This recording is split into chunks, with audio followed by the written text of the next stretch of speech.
Irmãos, eu escrevi uma frase esses dias, preparando esse texto. Essa frase diz o seguinte: a ressurreição de Jesus é a espinha dorsal da fé cristã, o fundamento e o alicerce de sustentação da veracidade e da validade do cristianismo. A ressurreição de Jesus é a espinha dorsal da fé cristã. Ela é a base, o fundamento, o alicerce de sustentação de duas coisas: de que o cristianismo é verdadeiro e é válido. Se não houvesse ressurreição, toda a estrutura que nos acompanha nos últimos 2000 anos não passaria de uma farsa. Falando em farsa, não houve teoria da conspiração quando Jesus ressuscitou. Os sacerdotes pagaram os guardas e mandaram espalhar um boato, uma farsa, que prevaleceu durante séculos na cabeça dos judeus. Roubaram o corpo, roubaram o corpo, roubaram o corpo. Mas não houve tal teoria de conspiração. O corpo dele não foi roubado. O que não houve também, muitos questionam, morte aparente. Muitas pessoas dizem, teólogos liberais e hereges, dizem que houve uma morte aparente. A alegação é que Jesus, dos 15, logo depois do momento em que ele fala lá com os sábios no templo, ele morou na Índia e aprendeu a arte da yoga, e aí ele aprendeu a controlar a dor, e quando ele estava na cruz, ele fingiu que morreu, deu um semidesmaio, tiraram ele dali, depois ele apareceu vivo e mandou dizer que estava ressuscitado. Não houve morte aparente, foi morte real, constatada, provada. Outra coisa que não aconteceu foi o túmulo errado. Muita gente diz que as mulheres, por terem sido as primeiras, foram tão empolgadas, principalmente Maria Madalena, que muito devia, e a mãe de Jesus, e outras Marias, e Salomé e tudo mais, e elas foram tão afobadas, com tamanho entusiasmo para embalsamá-lo, que entraram no túmulo errado, viram lá tudo vazio e alguns lençóis jogados e saíram correndo dizendo que Jesus tinha ressuscitado. Não houve engano do túmulo, de jeito nenhum, não houve. O túmulo certo, elas foram para lá, haviam guardas, havia uma equipe de brutamontes romanos guardando, e foram surpreendidos pela pedra sendo removida. Caíram em profundo sono e não deram conta de dizer o que aconteceu.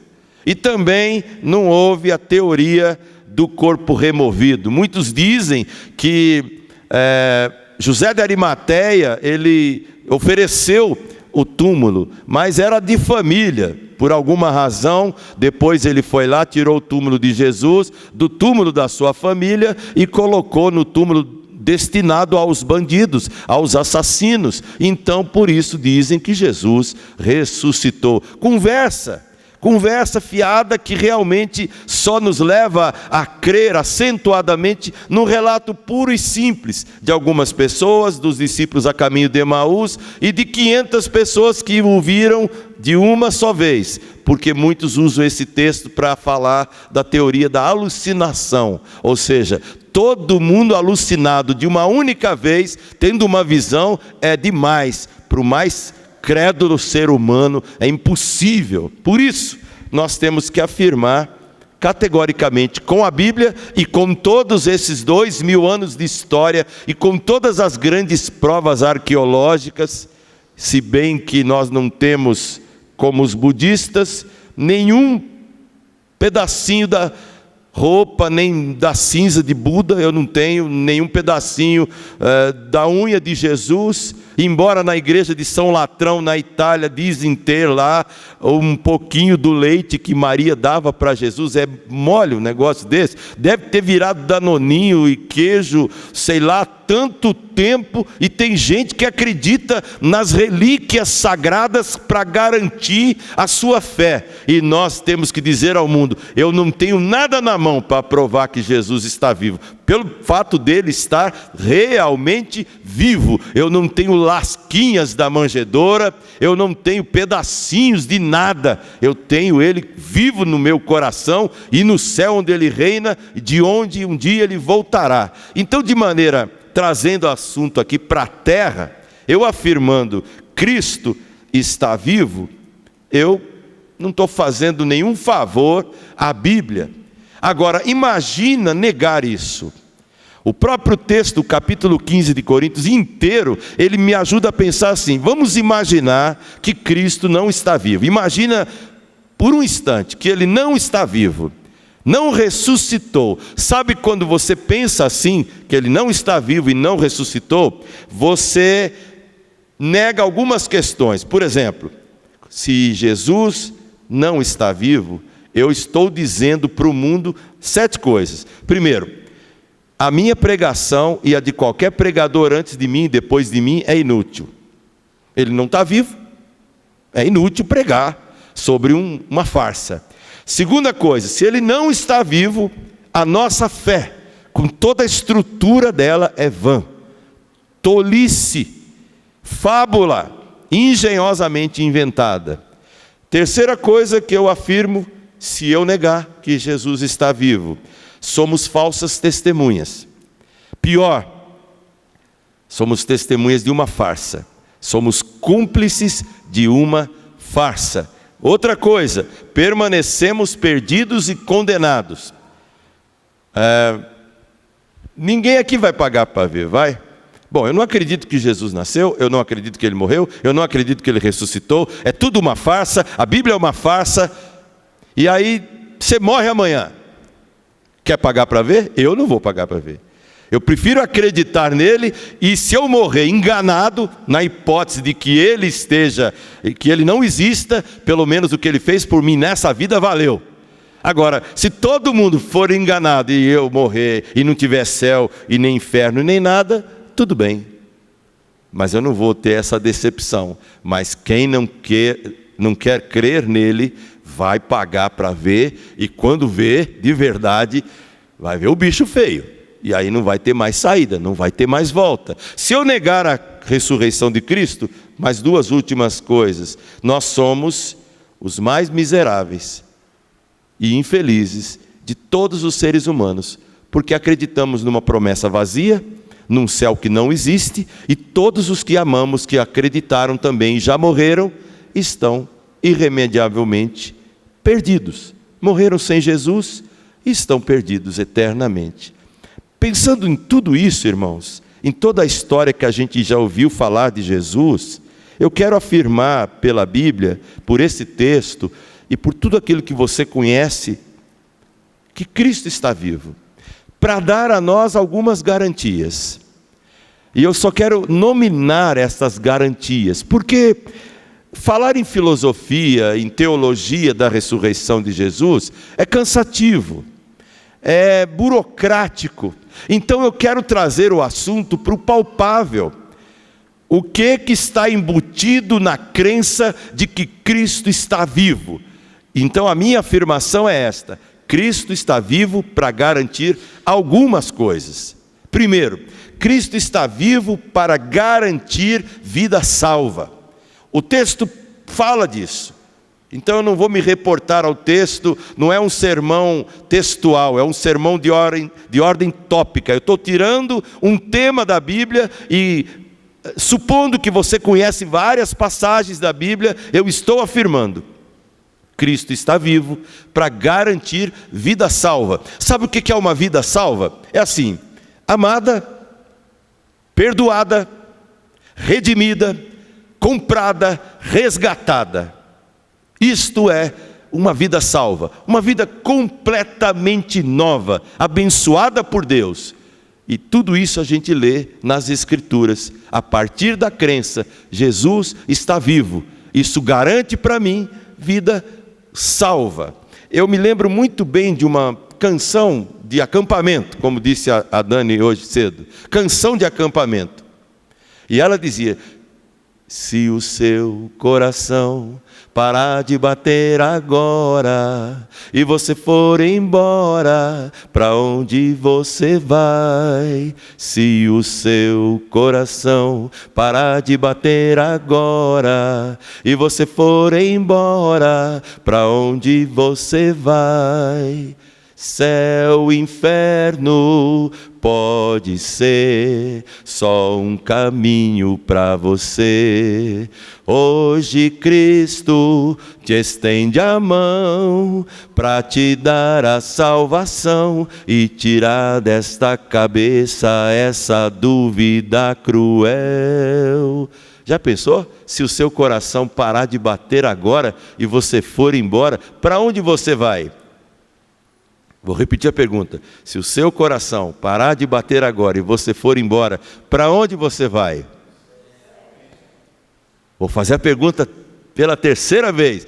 Antes que eu faça pela terceira vez, não negue a Cristo, que nem Pedro, diga: eu vou para o céu, eu vou para o céu. É como o nosso amigo lá da Bahia, o cantor Lázaro: ainda bem que eu vou morar no céu. É isso que você tem que dizer para o mundo. Por isso, diga: Cristo está vivo, para garantir para mim vida salva e para todo o que nele crê. Segunda afirmação: Cristo está vivo para garantir vida eterna. Não só vida salva. Irmãos, vida eterna é uma coisa assim tão ampla, tão complexa, tão fantástica, que na tentativa de definir alguma coisa assim, um poeta escreveu uma música que é muito raro cantar nas igrejas, mas ela está no nosso inário. Metade da glória celeste jamais se contou ao mortal. Ou seja, quando você, salvo, pisar nos portais da eternidade pela primeira vez, você vai perceber que a eternidade não é extensão de tempo. Muito mais que isso, é qualidade de vida na presença de Deus eternamente, vivendo em delícias. Pensa bem nisso. Cristo está vivo para garantir vida salva, vida eterna. Cristo está vivo para garantir vida abundante. Abundante de duas coisas: do pleno caráter de Cristo e do pleno poder e fruto do Espírito. Não dá para ser crente burocraticamente falando, assumindo apenas a crença: vou para o céu, mesmo que eu viva no inferno aqui na terra. Não. Cristo morreu na cruz e ressuscitou para me garantir vida abundante, vida que tem plenitude de qualidade, a mesma que ele viveu aqui na terra e a mesma que o Espírito Santo continuamente pode me dar poder para ter. Como fruto de crer em Jesus, cada pessoa foi batizada, selada. Qualquer cristão que diga, como aquela síndrome de Gabriela: eu nasci assim, eu vou ser sempre assim, eu não tenho como mudar, eu sou desse jeito mesmo, quem quiser que me engula, quem quiser que me aceite. Para esse cristão eu vou dizer: vá se converter, infeliz. Aceita Jesus e você um dia vai afirmar para o mundo: eu sou uma nova criatura, as coisas velhas passaram, eis que se fizeram novas, porque Cristo está vivo para me garantir, primeiro, vida salva, depois vida eterna, em decorrência disso, vida abundante, cheia do Espírito Santo, do fruto que Ele traz, e cheia do caráter de Cristo que habita em mim, a quem eu devo amar, seguir e imitar. Garantia da ressurreição.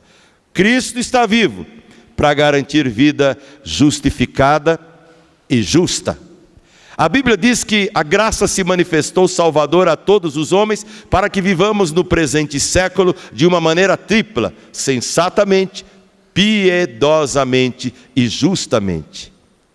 Ou seja, sensatamente em relação a si, piedosamente em relação a Deus e justamente em relação aos outros. Cristo me deu essa graça de viver assim, porque Ele me justificou e me tornou justo. Pegou minha dívida, rasgou e pagou. E agora diz que eu posso ser justo no trato com você, em você no trato comigo. Que tristeza, irmãos, a gente lamentar que às vezes, por erro, dureza de coração, as maiores injustiças às vezes acontecem no ambiente cristão. Gente implacável, gente insensível, gente que não perdoa, gente que não ama, e gente que quer nos fazer crer e engolir que eu sou assim, eu sou assim. Sabe, o assim geralmente é negativo.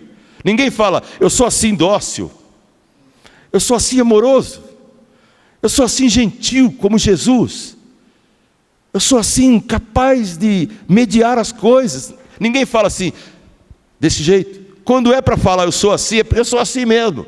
Franco. Não é franco, é estúpido. Franqueza é bom. Franqueza é bom. Estupidez não, mas franqueza não é sinônimo de estupidez. Por isso que a ressurreição de Jesus garante vida justificada e justa.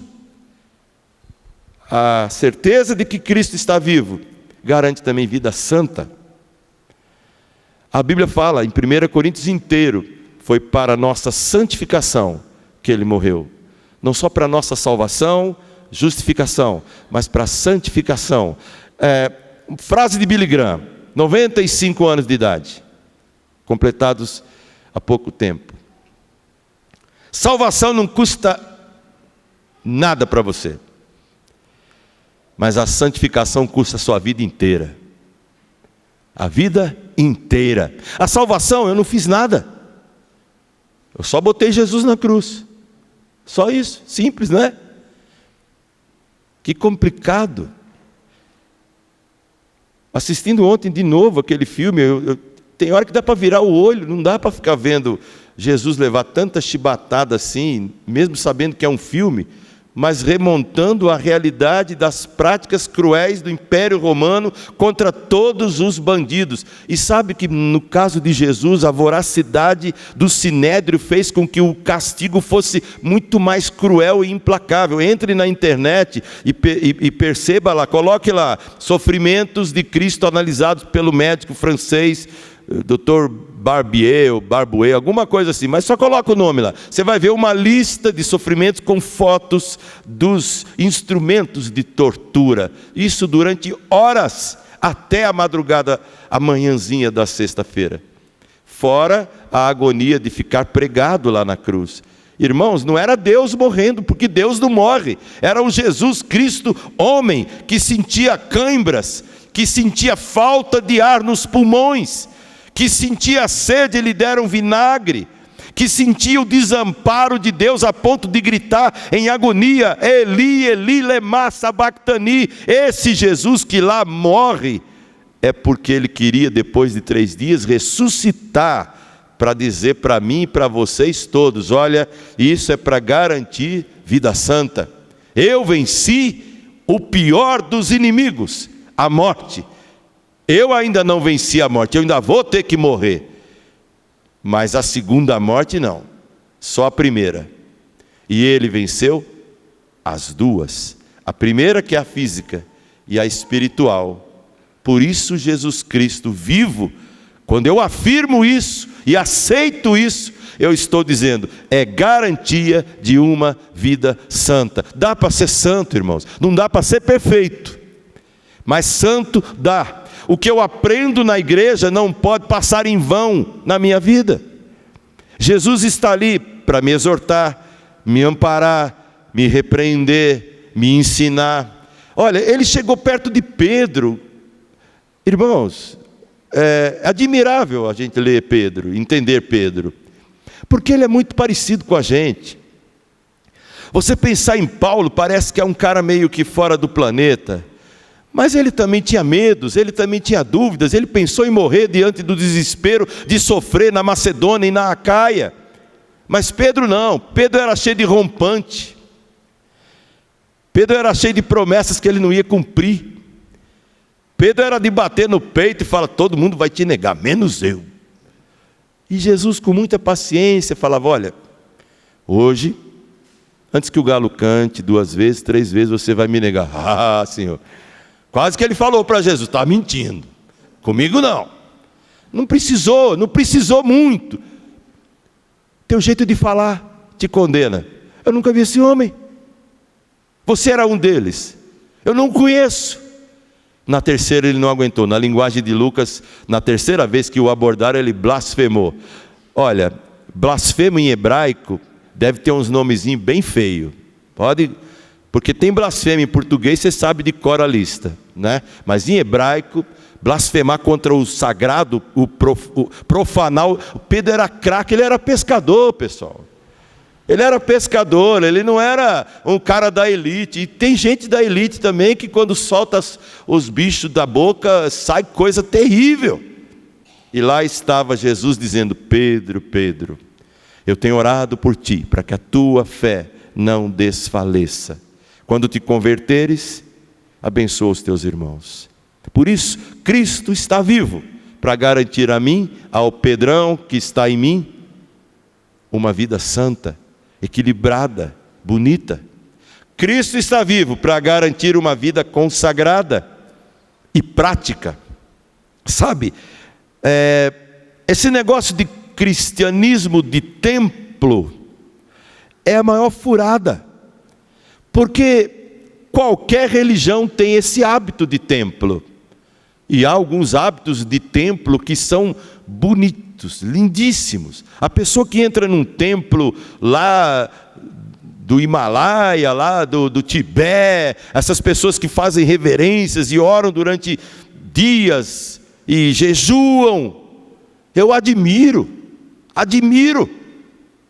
Cristãos são capazes, às vezes, de tomar Santa Ceia bebendo uma Coca-Cola. Já teve uma Santa Ceia no Rio de Janeiro, no alto do morro, lá do Corcovado, com muito vinho, e todo mundo comendo pão de tudo quanto é jeito, e fazendo a maior zorra total lá, em nome de Jesus. Já fizeram isso. Então, nós temos como ocidentais, nós não somos orientais, nós não temos a mente contemplativa e meditativa, mas Jesus morreu e ressuscitou para me garantir vida consagrada e prática, aquilo que se separa para um uso mais especial, aquilo que se separa do uso comum para algo melhor, e só Jesus pode fazer isso por mim. Não há nenhuma outra ideologia que nos faça entender a importância de orar mais, de meditar mais, de ler boas literaturas, de dizer: isso é para mim, isso é para mim. Só Jesus faz isso. Por isso tanto desgaste nas igrejas, para lidar com extremos comportamentos esquisitos daqui e da colar. Pessoas que não têm ainda Jesus no coração, mas estão na igreja, às vezes dão um maior trabalho, e vão ser melhores pessoas no dia que se converterem